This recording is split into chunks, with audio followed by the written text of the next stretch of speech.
Good evening. Today I'd like to show you how to use ChatGPT 5.0 as a conversationalist in the conversation mode. Now, in order to be able to take full advantage of this, you're going to need to have at least the Plus subscription. Um, the basic free one is not going to have the full capabilities of this. But to start, you basically say use voice mode, and then you just start talking to it like a person. So here we go.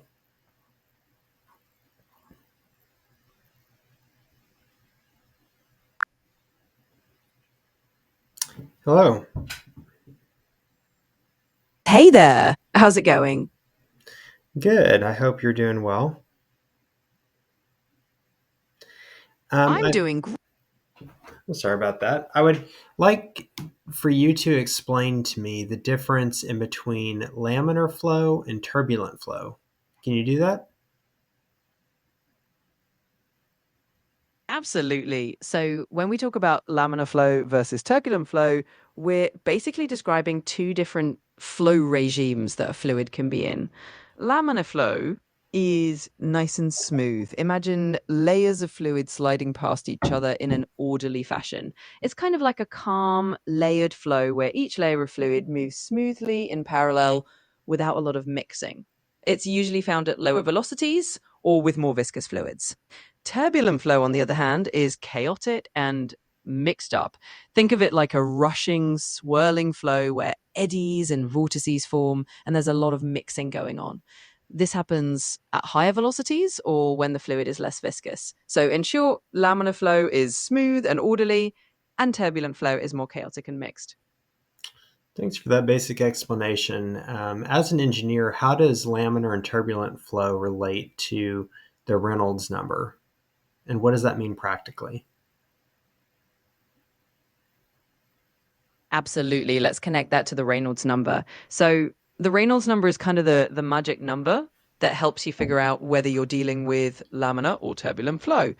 It's a dimensionless number that basically takes into account the fluid's velocity, its density, a characteristic length like the diameter of a pipe, and its viscosity. In practical terms, if the Reynolds number is low, typically below around 2000 for flow in a pipe, you're in that nice, smooth laminar flow regime. When the Reynolds number gets higher, above about 4000, then you're more likely dealing with turbulent flow. In between those values, you might have a transitional flow that's a mix of both.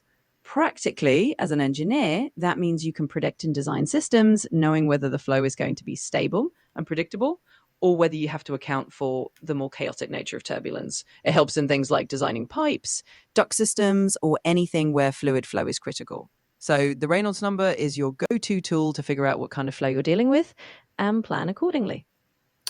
What are the advantages and disadvantages of laminar versus turbulent flow when it comes to heat transfer in a pipe? Great question. So when it comes to heat transfer, laminar and turbulent flow each have their own pros and cons. With laminar flow, the big advantage is that the flow is very stable and predictable. It's smooth and you don't have a lot of internal mixing.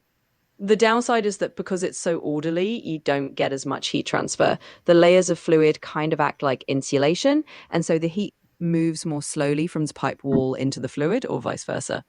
On the other hand, turbulent flow is like a built in mixing mechanism. All those swirls and eddies help carry heat away from the wall much more efficiently. So, the advantage of turbulent flow is that you get much better heat transfer rates. At The any time, downside you is that can it can be click more the chaotic mute and it might and mean more talk over it. friction or energy loss in the And system. whenever you're So, in a done, nutshell, you just laminar hit flow it. is stable, but not great for heat transfer. And what's nice about it is that it then transcribes what you asked and then how it responded. And you can access these chats just like you do in anything where you basically are able to just access it via your sidebar and your ChatGPT chats. So this is just an example of conversational mode in ChatGPT. You can have a conversation with anything. I would just encourage you to keep asking questions and keep having it dig. Thanks so much. Hope you enjoyed this video.